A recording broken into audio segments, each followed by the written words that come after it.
group of speakers. Sam is back. He forgot that he has a homework assignment for you during lunch.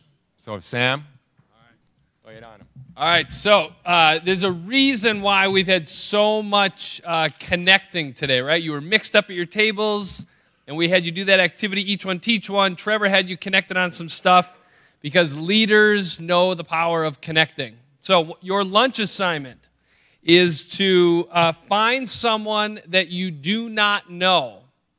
Okay, and there's option one. So option one, you can ask them, what do you love most about hockey? And what is your leadership superpower? So what does that mean? Well, every single one of you has something that, at least one thing, that distinguishes them from the rest, right? That's your leadership superpower.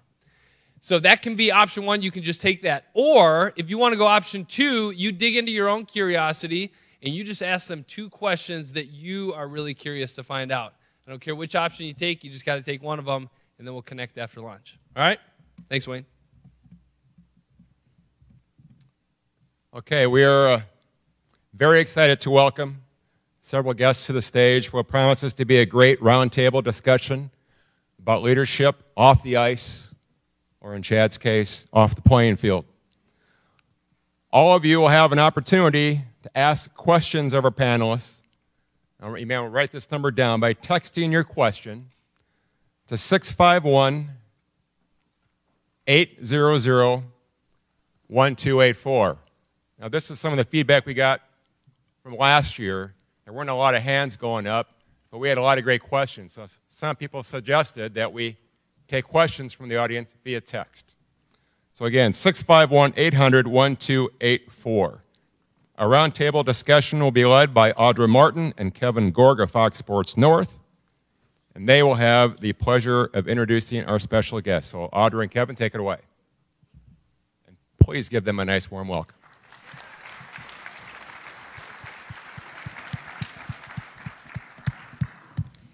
Hello, everyone. Hope everyone's having a great afternoon. It is my pleasure to introduce Jason and Carly Zucker. Since being drafted by the Wild back in 2010, Jason Zucker has made a big impact on the state of hockey. He posted career-high numbers in both goals and assists last season, but it's his off-ice contributions that have made him a true leader. In 2015, Jason embarked on a routine hospital visit at the University of Minnesota Masonic Children's Hospital, and his life was forever changed. It was there that he met Tucker Hellstrom, an 8-year-old boy suffering from a very rare form of bone cancer. Over the course of 8 months, Tucker quickly became Jason's #1 fan, and Jason became his. Tucker lost his battle to cancer in 2016, but Jason was determined to have Tucker's legacy live on. Tucker is the reason why Jason and his beautiful wife, Carly, started the Give 16 campaign.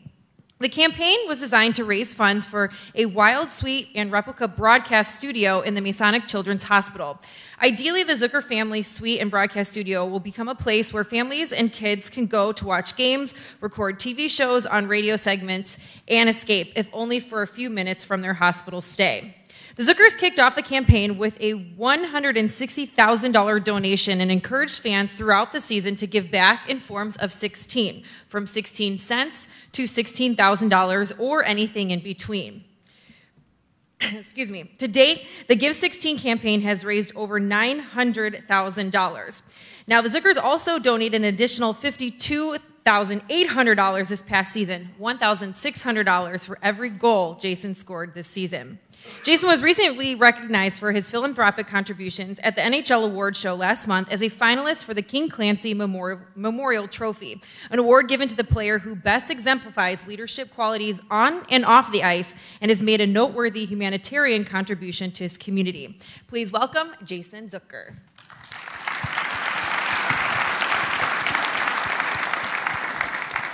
Now, the brains behind the Give 16 campaign is Carly.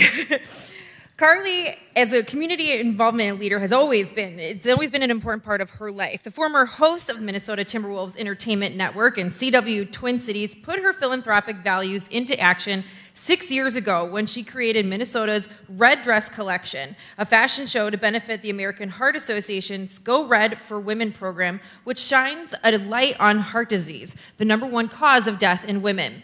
Carly is also widely recognized for her work on K-Fan, where she recently launched their newest and only female-led weekly show called Overtime, where she sits down with athletes to take a look at their life and interests away from the game. Please welcome Carly Zucker. And now it's my pleasure to turn it over to Mr. Kevin Gorg.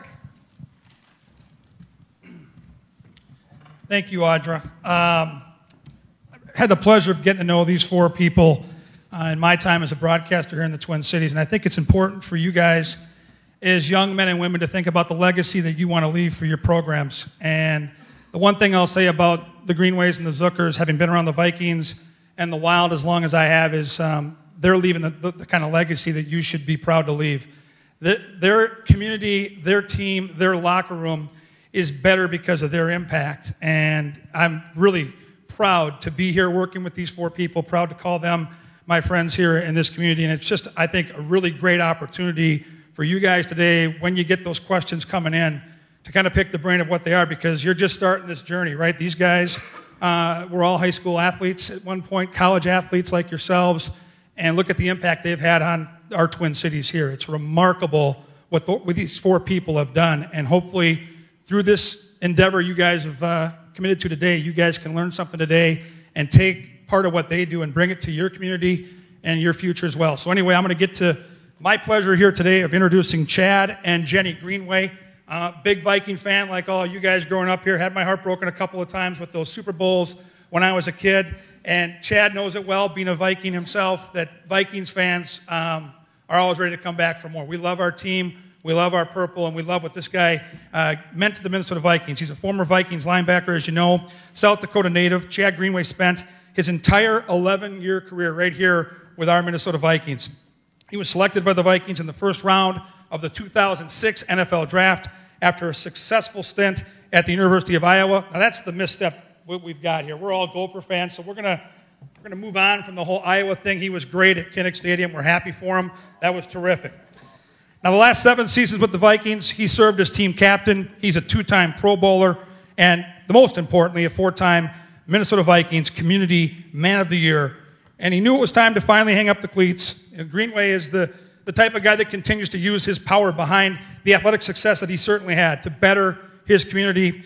And throughout the Greenways Lead the Way Foundation, a foundation that provides seriously ill and physically challenged children throughout the Twin Cities with daily support and life-changing experiences. The mission of this foundation is to enrich the lives of individuals and families in need. They do that through their signature community programs and multiple fundraising events throughout the year. It includes their Tender Heart Luncheon, Chad's Locker, and the Field of Dreams. They also have built handicap-accessible playgrounds throughout the Twin Cities. Ladies and gentlemen, please welcome linebacker Chad Greenway.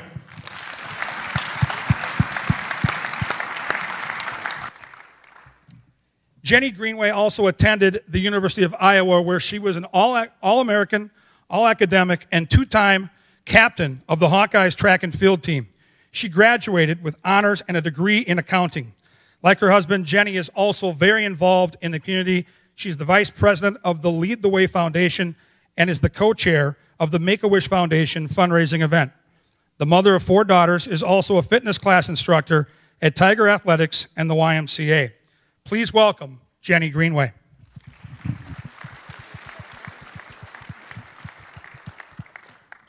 So Jason, you and I have a lot of time together here at the Xcel Center. I'll start with you and we'll get the questions teed up from the audience.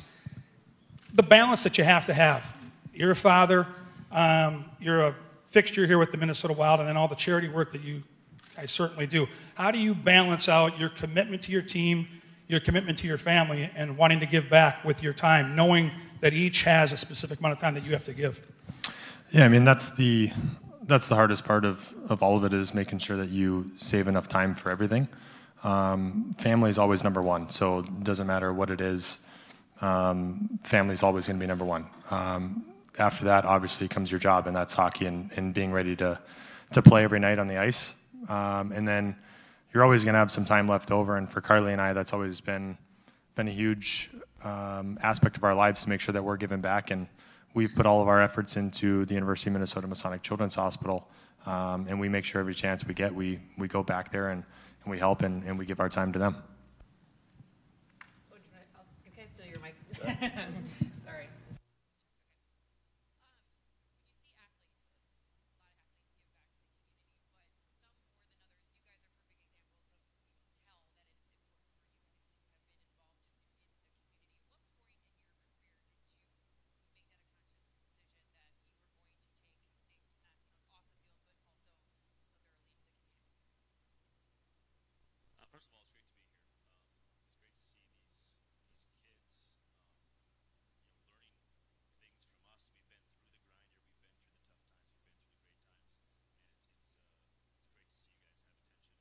community event was a breast cancer awareness function because we both had lost a grandmother to breast cancer. So that got us kind of involved in the community and what we wanted to kind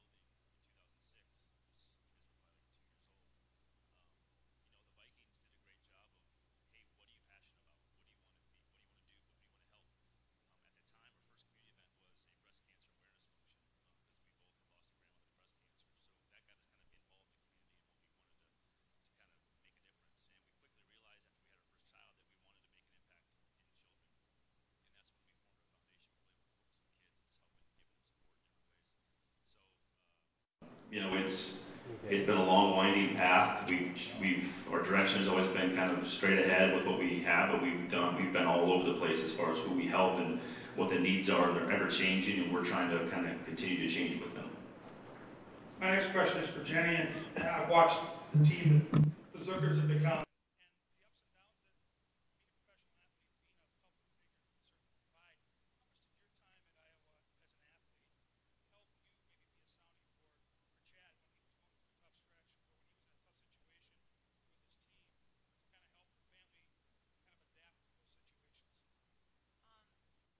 First of all, not necessarily the hardest person on him, but I also never let him take like the easy way out. I always said, we're lucky to be here, like what we all love to be a professional athlete. Like running cross country and track, oh my gosh, to be paid to do that. I mean, I've done anything, But so it was always like, you're lucky to be there, take the high road, take whatever it would be to know that you're fortunate. It's always gonna end up on top. Just continue with your dream, continue with your drive, your focus. I mean, his parents instilled incredible lessons with him just growing up on a farm and whatnot, but never let that keep you down, because nobody else is going to pull you back up. You got to get yourself back up and go. And I did a lot to do at home to keep everything kind of calm, and we had a craziness at home, so over the years, adding the 4 kids to the mix maybe made it a little bit harder, but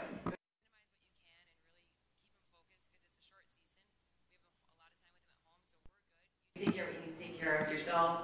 Just like I said, you got to get back up and go, whatever it would be. Injuries, his rookie year, serious ACL, that was miserable. You know what I mean? You're there, you don't even know. We're like, what, 23? I'm like, are you cut from the team? Like, I didn't know what, I'm like sitting in the stands, like, it's only bad if you text me. You know what I mean? Like, what happens? But we're here on our own. It's got to be on each other's rock and help each other through it and stay focused on it. So, I hope I did a good job. Seems like it worked out pretty well. Yeah. Carly, a quick one. I'm going to dovetail to you. It's kind of a similar background. If you guys don't follow the Zuckers on Twitter, mistake. They're fantastic, for better or for worse. But not me. I don't. Well, no. She's really good. But last year, a lot was made of the new baby, which was really exciting. Congratulations, you guys. That's awesome. Nothing better in the world. But in the middle of the season, Jason was having stretches where he was scoring every night, and then all of a sudden he wasn't scoring. He was scoring on the road. He wasn't scoring at home.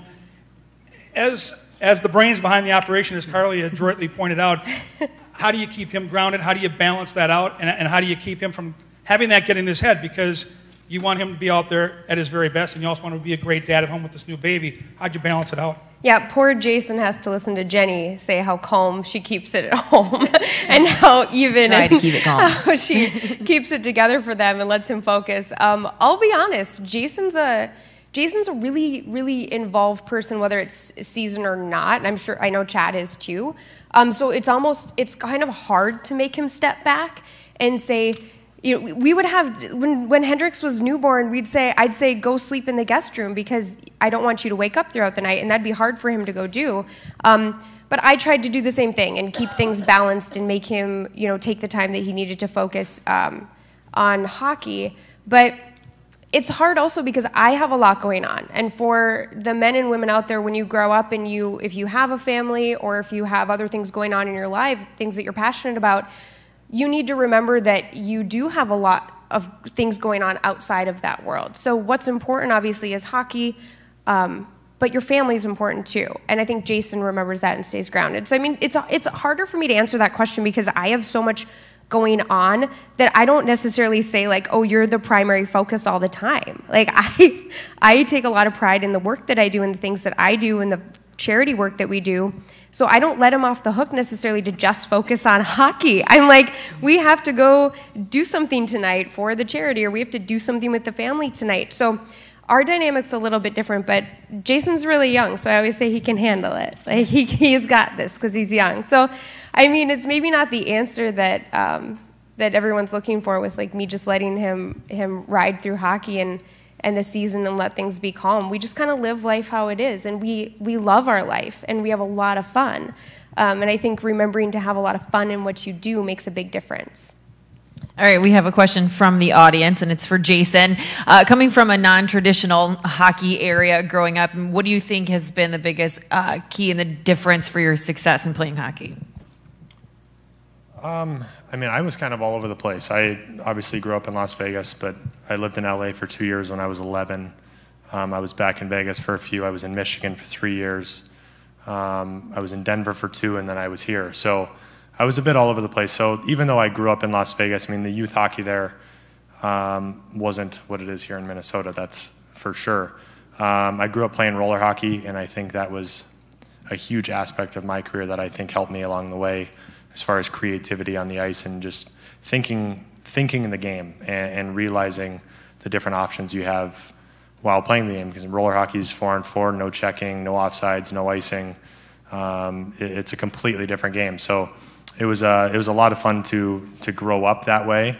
And then once I got into ice hockey, it was kind of, I was in LA, and like I said, I was kind of all over the place. So for me, it was always about just moving forward all the time. It was always about getting better. I was kind of a rink rat, but it was always roller hockey at the time. You know, I would actually rollerblade to the rink from my house, and my parents were working, and my brothers and I would, and we'd skate all afternoon, and we'd rollerblade back home, and it was just a lot of fun to do it that way for us. A bit of a country music guy. Chad, there's a song by Kenny Chesney called The Boys Will Fall, and one of the best music videos. Kids, you can YouTube this. It's fantastic. But I want to know for you, because we got a lot of high school hockey players here, how much did your time as a high school football player impact you? How much, and that locker room, that connection with the guys you grew up with, playing together and having that, what from that experience helped you the most in becoming the NFL football player you became? Yeah, you know, I think if you ask me my favorite football memory, it would be from high school, without question, with the buddies I grew up with. You know, we would train in the summer for our football, for our camp, and going into the season, we'd train together, we'd drive around, pick each other up, show up at the biggest hill in town and run it repeatedly, just training. And those memories are what you think about. And we won a state title my senior year, and you think about sitting in the locker room with those guys that you went to school. I went from a really small town, so you know, I graduated with 26 kids. I played with the same kids, you know, from the time I was 5 all the way through, and to experience that dream with them and achieve it, no better memory than that. And quite honestly, for me in high school, I played 4 sports. It was just one to the next, and that gave me the biggest advantage when I got recruited. And I wasn't a Hawkeye because that was my only offer. So you can thank, if you're a Gopher fan, Glenn Mason for not extending me an offer because I abused him for 4 years. You know, so it was one of those things where I just went from football to basketball to track to baseball and on to the next year. So when I got to focus on one sport in college, it just really allowed me to take off and ascend. And I think doing multiple things, I highly, highly recommend it. I know in the hockey culture and world that I'm kind of now understanding here in Minnesota, I know it's a year-round thing, it's all the time, but I really, really challenge you guys to go out and do something else if you're not. I know you guys are towards probably the end of your high school careers, but it's so important. All right, another question from the audience for both of you gentlemen. How powerful do you believe visualization is? And if you can, walk us through your steps of how you visualize things before games. Yeah, for a linebacker, it's everything. You know, I'm trying to see the play, I'm trying to see the motion, I'm trying to see the personnel that's standing in front of me before it happens. it's not just day of the game or night before, it's the week of for us. Hockey's a little different with multiple games in a week, but for us, it was once a week the chance to go out there and really perform, and all the pressure's on. So, before games, night before games, I would literally be up in my hotel room, standing up, verbally calling out signals, seeing motions in my head, changing alignments, just going through all my checks and balances. This wasn't when I was a young college kid or a young professional athlete. This was when I was 33. I mean, it's all the time. And just visualizing not only me making the play or making an impact in the game, but just going through my checks on what I need to do to make sure everybody else is where they need to be. And then just seeing the game from the whole picture. And that's really where you can make an impact, when you start to see everything for everybody, and you know the game so well and everybody else's position so well that you know where everybody is supposed to be and where you expect them to be, especially when you're the leader of that group. And it's important. Go through those exercises if you don't. Start doing it. And all those times on the ice when you're practicing, you start to see things when you maybe connected that pass or you finished that play. You see that and you go back to that picture in your mind. Yeah, for me, there's always things in hockey. I mean, obviously, hockey is a very fluid game. There's not many things that happen identically over and over again. But there's multiple plays for me as a left winger that happen 5-10 times a game, and that's breaking out of our zone, that's going in on the forecheck, that's skating through the neutral zone. So for those plays, for me, those are the ones that I visualize, because I know that play is going to happen.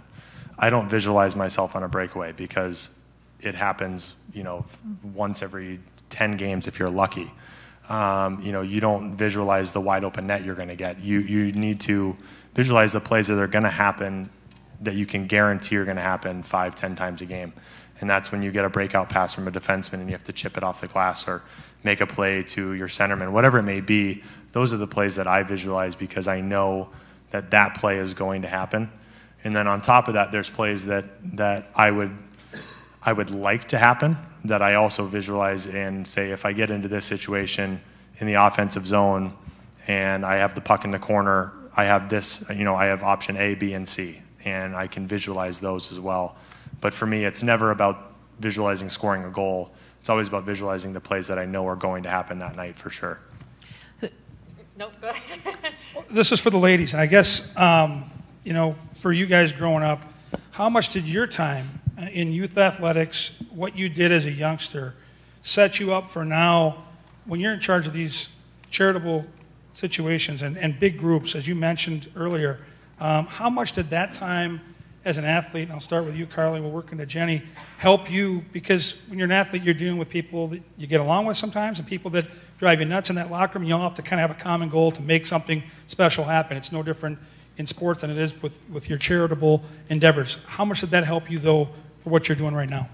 A lot. I was not the athlete that Jenny was, but I danced for my high school. I played soccer. And one thing I learned along the way, and I wanted to make sure to tell everybody here today, is I believe so much in how you make other people feel around you. And my goal with my dance team, with my soccer team, I was not the best on our team. That was okay. I was not the best at the soccer team. I was not going to make varsity. I was a really good dancer, but I was not the best. But my goal was to make, whether you were the best on our team or you struggled a bit, that we all felt valuable. And I think that is so important as leaders on your team, to make every single person on that team feel valuable, because that's when I believe you will succeed. If you are a person who scores 1 goal or 30 goals, you are still able to bring something great to your team.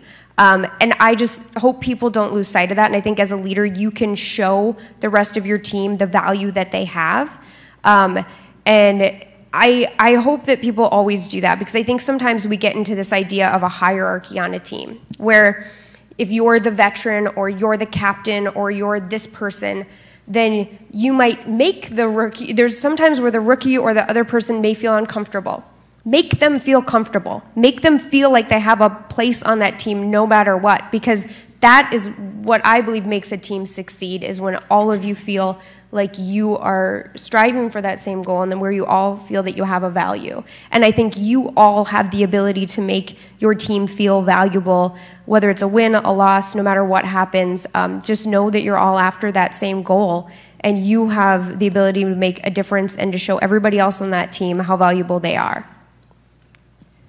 And I couldn't agree more. I think that, in fact, going into athletics, the captains and stuff are never just the best one on the team. I think you have to be the one that's going to be that everybody can get along with. Even in college, on the track team, you have I was distance runner up to the field events. We completely think differently. We train differently. We do everything differently. I mean, even figuring out a meal before like a track meet, like the distance runners, like, oh, we need X, Y, and Z. And the throwers are like, well, that's not happening. So, you know, like we are just totally different. So you have to have, our coaches relied on the 4 captains, one from distance, sprints, jumps, and throws, that we had to agree on stuff. And you have to see from different perspectives. You're not going to be able to go through a single mind like, well, I need this, so just adjust. You've got to adjust. You've got to constantly be changing. And you can't let it get in your head if things don't go. Like growing up in high school, I determined my entire schedule. I did this the night before. I did this the day of. My dad got me here. You know what I mean? You were in charge. You go to college and you're no longer in charge. And you're the little freshman and what you say does not matter. I mean, you think it does, but in the reality, it's 60 people that you got to figure out where to go. And our budget's not that great in track, if you can believe it. So we're driving 9-10 hours for meets and you're in the little 15-passenger van crammed in the back and you get car sick. Well, it's like, toughen up, you know what I mean? So you've got to adjust. You could not let that affect your race or your game or whatever it would be. So it's like constantly adjusting. You've got to be able to be, we always tell our kids even, be uncomfortable or be comfortable with being uncomfortable. Like it's not going to be perfect for you. So don't use that as a scapegoat. If it was like, well, I didn't get enough, like excuses, you get rid of them. You can't be like, well, I didn't get enough sleep or my jersey didn't fit or whatever it would be, whatever bothers you. It can't be an excuse. You've got to be able to just adjust, go with it, okay, it's different, put it out of your mind, and then just refocus on what you're doing that day and what your main goal is, what you trained all those hours for. That's what you have to focus back, because it's never going to go perfect. Up into the NFL, a storm's going to happen. Something's going to happen. It's going to throw you off. You've got to adjust. And if you're the captain, you've got to, tell your teammates, be the one that rallies them. That's fine. It's all right. It's raining. It's 40 degrees, whatever it is. Well, I mean, not for hockey. That doesn't bother you. But whatever it would be, put it out of your mind. Don't dwell on it. And you'll have those teammates, and you probably even know them now, that dwell on stuff. Figure out how they get back on track. Figure things that will take their mind off of that to let them, because you need them as your teammates. I mean, it's not an individual sport. You're going to have them on the same page as you. So, I mean, I think that goes through everything. You just got to adjust, constantly adjust to what your new situation is. And you had asked how that relates to our charitable work. Oh, yeah. I think for us, we saw, again, when I say value on whatever your role is, we had kids coming up to us and giving us $16 of their money, 8-year-old kids, 7-year-old kids giving us $16 of their money to our project. And so, again, that didn't have to be $160,000 to make a difference.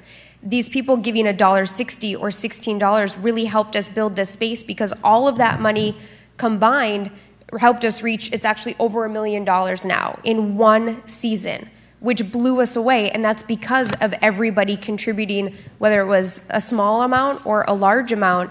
Everybody made a contribution. So I think, again, that goes back to what I was saying with having a value no matter what your role is. And that's how I think I see it relate. And that just was another reminder that is such a key piece of success. I wanted to go off of something that you said, Carly. Both you guys were talking about just the different dynamic in a locker room. And there's probably a good chance with this many athletes out here that some of these young athletes will go on to the next level and play in college. So with that said, I'm curious what your advice, guys, would be to young athletes who are taking the next step. How do you balance being the young guy in the locker room, but also wanting to be a leader and make sure that you have a voice, but also, being respectful of the older players in the locker room? Well, first of all, be quiet. It's a good start. When you're the young guy, when you're coming into a new role, if you're going to go into college and play next year, or whatever that is for you guys, you toe the line really hard. You do what you're told to the tightest degree you possibly can do it. And you do it as hard and as often, repeatedly, over and over and over again. Because how you earn the respect of the upperclassmen or of the older guys, in our case, the veterans, is not by doing it once or twice, but just by doing it repeatedly, daily, grinding it out. And when you start to put those days together, the guys that have been there, that have experienced things, and the girls who have been there and experienced things will start to show you that respect. And then you'll earn that voice. But there's an easy way to be a silent leader, and that's not just doing things that you're supposed to do. That's being early. It's being prepared, having your notebooks out, taking notes. Little things like that go noticed by people who matter. And as a young person, that's how you make an impact. And then just do it every day. And that's how you learn, not only how you earn respect of people, but it's how you separate yourself from other people who aren't willing to do that. And quite honestly, there's always going to be somebody more talented than you, no matter where you are. There's going to be somebody. But you can't always separate yourself with talent or ability. It's got to be the little things. And I made a career of that. And yeah, I mean, I couldn't agree more. I think the one thing that I always looked at when I came in was there was not one thing that I did that all the other guys in that locker room hadn't done before.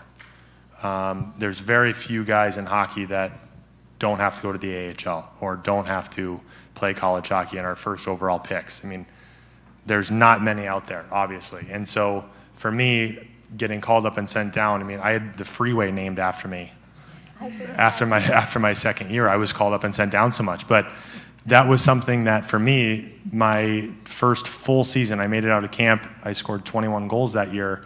The guys were happy for me when I got my 20th goal. Like, it was a different type of excitement because they knew that for myself, and they had been through it as well, that it was a lot of work that went into that. And as Chad was saying, it's not that it was just handed to you and here you go, here's 20 goals. I mean, everybody that had been through that, been up and down through the A, through college and worked their way up in that locker room, it's kind of the way it goes. I mean, that's just, as Jenny was saying too, everybody had to suck it up. Everybody just had to fight their way through and make it. And so, I mean, I think it's a different type of respect level, as Chad was saying, when you go through the minors. And for hockey, obviously football's a little bit different just without the minor leagues, but going through the AHL and doing those things, it's a different type of respect because Mikko Koivu played, Zach Parise played, Ryan Suter. I mean, all the guys in our locker room played in the AHL at some point, and it just kind of adds to that respect level from everybody. A question from the audience for both Jason and Chad. And you guys, through the years, because of who you are off the field and off the ice and who you were on, became leaders. And as captains or leaders, you're asked to be an extension of the coaching staff. So the culture that they want to create, the core beliefs that coaching staff has, they trust you guys as captains to instill that with the group. In your case, you've got 20 in the room. In your case, you got 50 or 60. There's always going to be a few that struggle with the buy-in factor, with believing in what the coaching staff wants and the captains want. If you're a captain in that spot, and we'll start with you, Jason, how do you get those players, those stragglers at the end of the rope, to buy into what the coaches and the captains need for the culture and the core of the team? Yeah, I mean, I've always been a guy that firmly believes in leading by example. And if the coaching staff comes into your captains and says, we're going to play, this type of system, and we're going to be here at this time, we're going to take this bus ride or this flight, the captains have to buy in first. The captains have to be the ones that initially say, okay, sounds great, this is what we're doing. And there can be a dialogue there. It doesn't mean that you can sit there and tell your coach no, but there can be a dialogue in a very respectful way. And then once everything is agreed upon, the captains have to buy in first, in my opinion. And then you're leading by example. You have to go into that locker room, you have to tell all the players exactly what's going on, what the coaching staff wants, and how it's supposed to be. And then everybody at that point needs to buy in. But if the captains aren't doing it by example and showing you the way that it needs to be, then I don't feel that the rest of the team can truly follow along in the correct footsteps. Yeah, for me, leadership, if you define it in one word, it would be influence, right? You influence a team, you influence an organization, you impact a community. As a leader, sometimes you're appointed, maybe the coach does it, the team. It is your obligation to build a relationship with every person in that locker room. And not just varsity, maybe it's JV, maybe it's whoever it is, but you need to build a relationship with them, and that's on you to go out there and, if you don't know them, if it's somebody new to the team or whatever it is, somebody moved in or whatever the situation might be, you go to them, you learn about who they are, what makes them tick, what motivates them, what's their goals. In our world, in the NFL, everybody's all over the place. You might have a 53rd guy on the roster who's just trying to scratch out his first year or second year. You might have a ninth year guy who's made $100 million who's just trying to get that last few years of money made. You might have a guy who's done with his first contract trying to earn another big one. Like, there's so many motivators, whether it's financial, whether it's how you want to end your career. Maybe it's just a guy trying to make the team. So you need to learn and understand what these guys are all about. And once you know that, once you get told the direction, or once you get told, here's how we're going to do things, if that person's unhappy with that, and he's raising, and they're having a problem in the locker room, or having a problem within a position group, or whatever it might be, it's your job, by having that relationship with that player, to go over and understand what his issue is, knowing what his motivations are, and to handle that accordingly. And every person in the locker room is going to handle it differently. But you need to be the one to know that, because you built that relationship and that bridge. They're going to respect you just because you are the captain. You're going to have that slight respect level right away. You've been there. You've been through it longer than them. You've been through the experiences. So they're going to have that factor. Now you go build that bridge to them and that relationship. It's impactful for those guys. And then if there's an issue that's brought up, you'll be the one to handle that. And I mean, that was my job for 7 years as a captain of the Vikings. And when Zimmer came in, it was, he brought me in to say, to his office and say, you're in charge of that locker room. If there's something going on, I need to know about it. And what I didn't tell him was, I'm not going to tell you everything that's going on in that locker room. Are you crazy? Because I have a relationship with these guys. If there's an issue, I'm going to handle it first. And if it's something beyond me, then maybe you would go talk to a coach. But it needs to be on the leader, and that's why you're appointed that position. It's not just a sleeve or whatever you guys have, a C on the sweater. I mean, it's more than that. It's building relationships and then influencing that team. All right, we have another question from the audience. What is some advice that you would give to teams and leaders in smaller communities that might not have the resources or the finances available like you would in some bigger cities, bigger universities that still want to have a big impact on the community, the schools? What would your advice be? Well, I can do this one. I mean, as far as, in the hockey world, I mean, get over it. Figure it out, right? Scrap it together and figure it out. But in the fundraising or impact world of trying to give back, money is not the thing you can give back. It's not the only thing you can give back. Time, mentorship, the Boys and Girls Club. You go down to a younger class and have, we do this in Wayzata for a girls basketball program right now. We have a varsity player link up with one of our youth teams, and they come to a practice, with a schedule. Whenever they can, they come, and they make an impact on our girls. You can do that at any level. So a smaller community, whether it doesn't have to be financially motivated. It can be many different things. Time. I mean, just make an impact in some way. All right, I've got a question for the ladies. I'll start with you, Jenny. And it can be on the field, it can be off the field, but I know a ton of memories, and that's the beauty that sports certainly create. And we love what you guys have been able to do as a family to give back in this area. But your very favorite memory in your time here in Minnesota working together with Chad, if you had to point to one situation, what would it be? That's a good question. Well, oh, good Lord. Well, okay, I will say that it's kind of two memories, because I'm going to cheat a little bit. The first memory is our first Tender Heart Luncheon that we had in, you know what year? 2008. 2008, early on. And then we had it. So the Tender Heart Luncheon is for moms of children who are sick, and we wanted to do it just for the moms, not because there's not dads out there that are also put out of their normal ways. But a lot of times in the hospitals, it's the moms. They usually don't have the jobs that have the insurance, and it's the moms that are a little more. I don't know. They're always the ones that are there. So, anyways, we had this Tender Heart Luncheon just to spoil these mothers. It's like 50 people or something. We went in the hospitals and we basically said, we worked through the social work, invite whoever you can to come to this. Unfortunately, because there's not good people out in the world, a lot of people thought it was like a scam. Like they were going to be invited to this lunch and then like thrown like insurance offers and stuff. So a ton of people declined. We had like 50 people or something. And the second year we had a little bit more, and now you fast forward to 2000, a couple hundred people now. And a lot of times we could have more, but we're limited on space, or people have to, because of the world of sick children, they cancel. And we have somebody that can't come. We literally get emails like, I'm so sad we're missing it. Like, it's an event that they look forward to now. And it's not just because they get gifts and food and they're spoiled for the morning. They've made this sorority of moms. I mean, we literally had a mother find a kidney for her son through this group. I mean, like insane things that have happened. And they get up on this stage, and Chad's the only guy there. And that's even, we don't even know if he should come anymore. But they've created this bond, and to see that event that we've had, that was just kind of a thought in our mind, now becomes something that these moms who have really hard days and hard years and hard lifetimes with these sick children, that it's something that they look forward to. I mean, that's like the most proud thing. They come in and they're smiling. They've put their worries away for just like the day, the morning. You know what I mean? And sometimes these parents never leave their children. Like, literally, they cannot leave their children. And, like, leaving for 2 hours, their phone is right there. And they're like, you know what I mean? They just can't. So to see them relax just for a little bit, that's probably my favorite memories put together of the before and after. It's pretty unbelievable.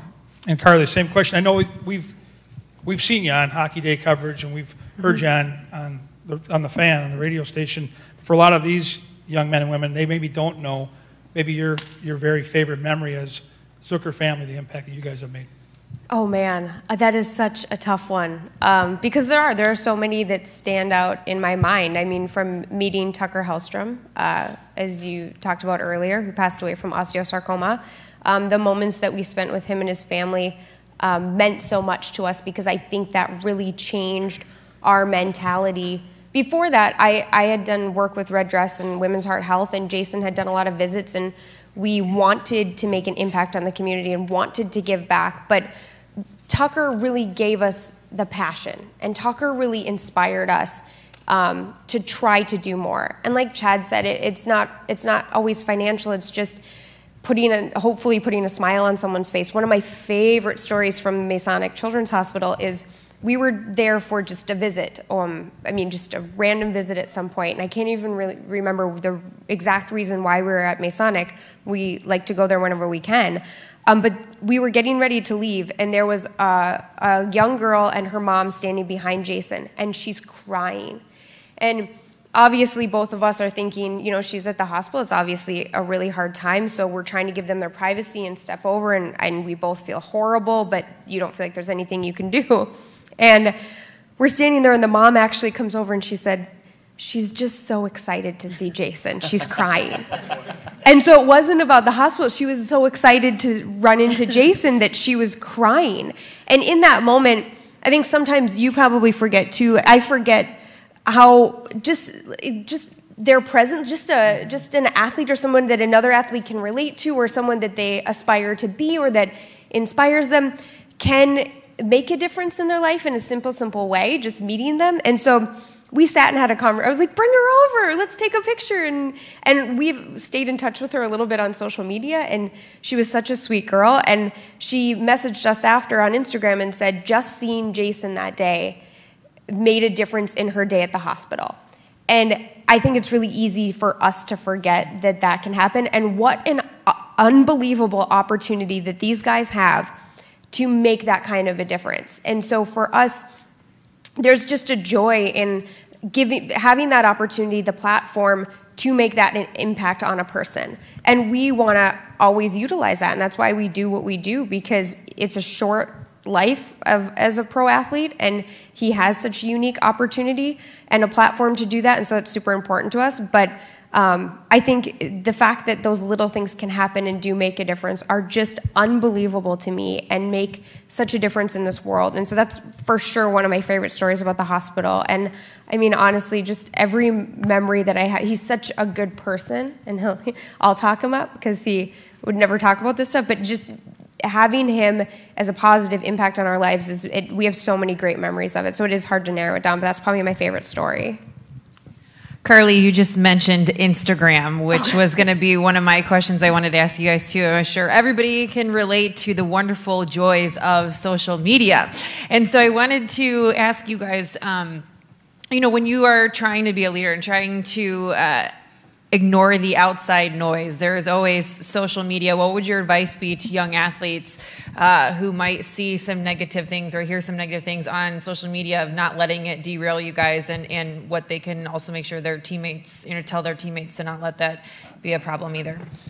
Yeah, I mean, that's a tough one, because there's so many people out there have an opinion of you or of your game, especially in our world where you're getting paid to play sports, and people think that it's coming out of their checking account to pay you directly. And if you're not doing it the way they think you should be doing it, they tell you about it.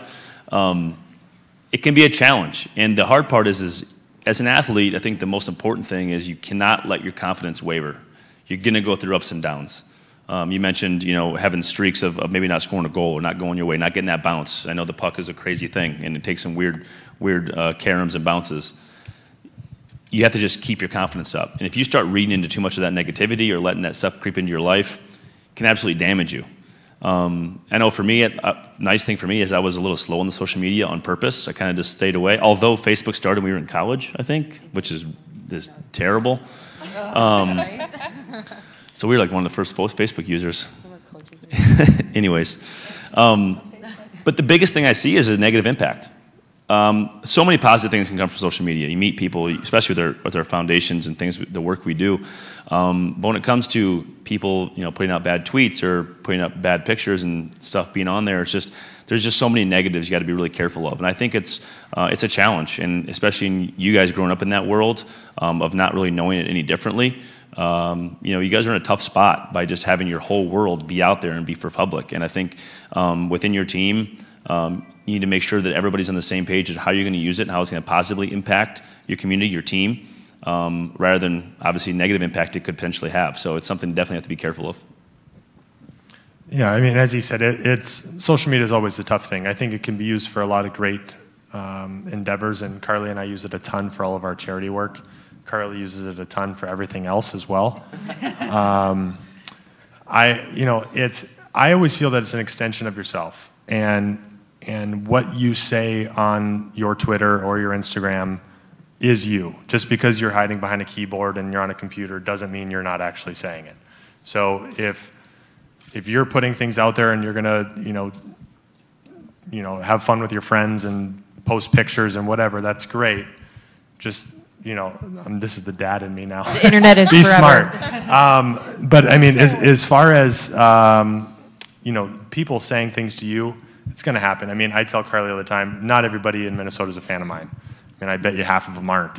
And throughout the NHL, you play in New York, fans are going to tweet at you and how much they hate you. And if you hit somebody and they somehow get hurt, whether it was a cheap hit or not, you're the worst player in the world. You're cheap. You should be suspended. It's just the way it works. So you're always going to have people that hate you. But as Chad said, I mean, you can't let your confidence waver because of those things. They don't know who you are on a personal level for the most part. Unless it's Carly chirping me, then obviously Which does happen. Yeah, quite often. I'm probably the hardest on him on Twitter. Yeah. So. And so, you just can't let it affect you. I mean, it's just kind of the way it goes. And again, all the people that are tweeting it at you are hiding behind a keyboard. I mean, if they saw you face to face, I doubt half of them would say the things that they're saying anyway. So that's just kind of how I think about it. All right, great question from the audience for any of you four about the foundation being set clearly. You guys are who you are now because of where you started. And at some point when you were high school athletes, you certainly got involved in giving back to your communities. And one thing I've learned when I get involved with charity work is there's certainly a degree of satisfaction with seeing the happiness on the other side, but you certainly always walk away a better person, and there's an impact that it has on you that stays with you forever. So to all four of you, great question. Tell us maybe a story of when you first got involved, maybe as a high school athlete, giving back, and the impact that it might have had on you at that point as a kid. I'm going first. Mine was through my parents growing up. I mean, on the family farm, we had a bunch of things that a lot of people didn't have. We had food. We had pigs and cattle and corn and soybeans and quite a pretty big farm. So within the community, we would actually harvest a pig and a cow, and then we would actually spread and give meat and food out to people in our community that couldn't have a meal on holidays. So they started doing that through our church. My parents did, and just made a big impact of, again, going back to the question earlier, it doesn't necessarily matter what you give, what you have, whatever your resources are. Be creative, find something, and that's what my parents did, and that made an impact on me. And then just being around other people that are like-minded, that want to give back, it pushes you to do more. And that feeling of seeing a family or getting to know a family and really being there, I think is one thing as a professional athlete. Is a lot of people have foundations, but are they really there? Are they really taking trips to Masonic? Are they really going to be at the events and be with these families and get to know them? Like, that's where it's impactful. Much more than money is your time, and that really makes a difference, especially when you're on our stage. But don't give yourself some credit. In your communities, you're on a big stage, and you can make a big impact. And I did not grow up with tons. My parents were teachers and stuff, and so we grew up in an area that had a lot of high-risk youth, and at-risk youth, rather. And we were just always taught, like my dad was a coach, giving that kid a ride to practice, helping. I mean, he knew more. I mean, as a kid, now I look back, I'm like, oh yeah, that's why they were always with us, or things like that, you know, and helping out when you can. He was a teacher, so in the summers he had free time. He would he was a big baseball coach, baseball lessons, or taking kids places, creating teams for kids where there wasn't an opportunity in the community, where there wasn't the money for them. To create teams, to create practice places. And my dad's belief was always to be busy. Like, you want to be busy creating a dream or a goal of some sort, that you want to be working towards something.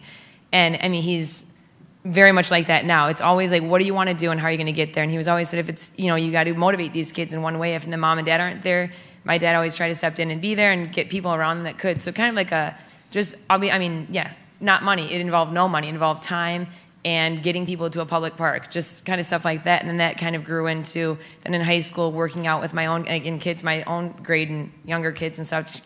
You want to go run? You want to go do this? You want to go do that? Just different things to get people going. And then obviously it just kind of builds over time where you see that, and you notice where there's a need, you try to fix that need. And it doesn't always involve money. Most of the time it doesn't even involve money. Just your time, taking it and using it wisely.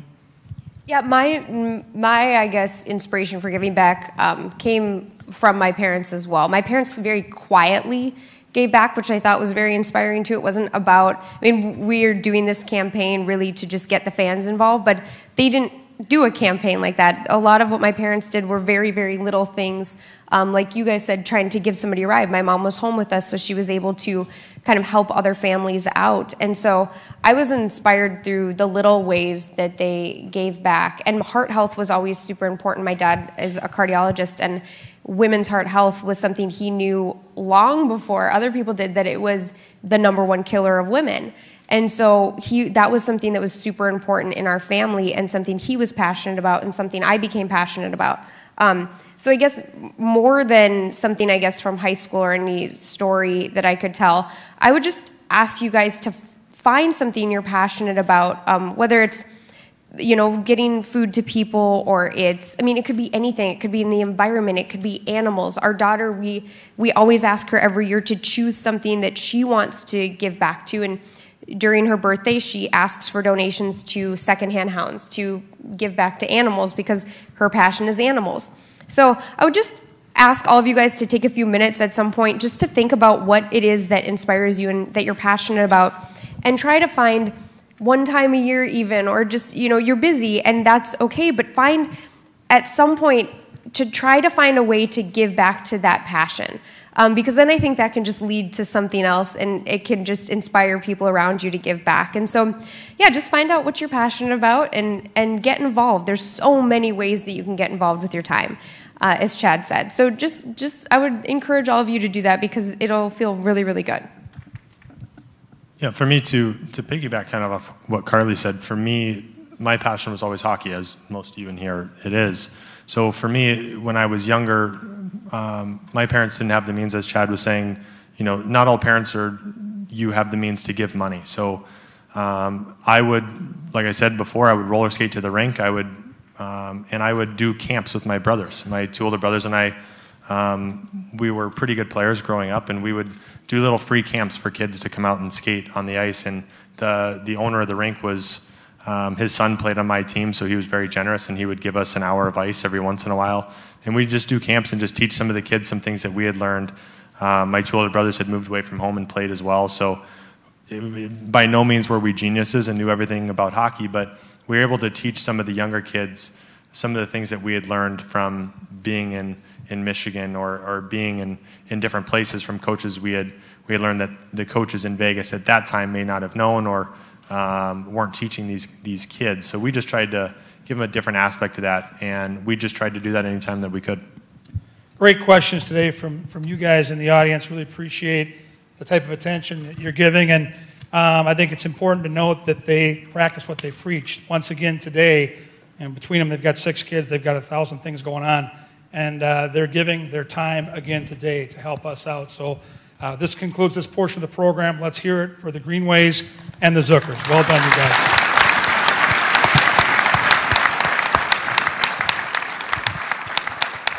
I just have a quick question of Jason and Carly. As I mentioned before, a lot of these teams brought sticks for the Zucker family suite. And I know that there are some teams that did not but want to. So can you just tell them quickly how the sticks were going to be used, and if they weren't able to bring a stick today, how they could still donate one to your room? Yeah, so the sticks are, the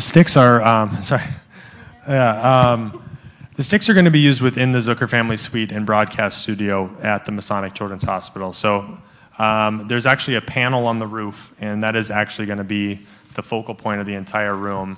And all the sticks that you brought today are going to be cut and put onto the roof of the room. So when every kid walks in there, that's the first thing that they see is this I don't even know how you would explain it. It'll be a ceiling of your sticks, basically. Yeah. And I think what we wanted you guys to do is just to be involved in this project with us as well. And so the way to do that was to have your team sign a stick if they want, or just on behalf of your team, we'd love to include a stick in this room, in this project, and have all of you represented there, because I think obviously it's all about hockey, and we want everybody in the community represented as much as possible. Yeah, and for those of you that did not bring one, we're going to have to figure out an exact way.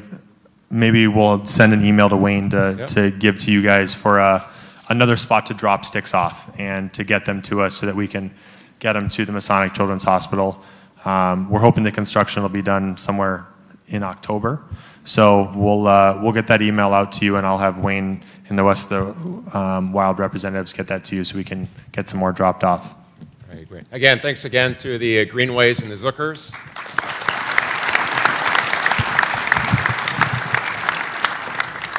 All right, people.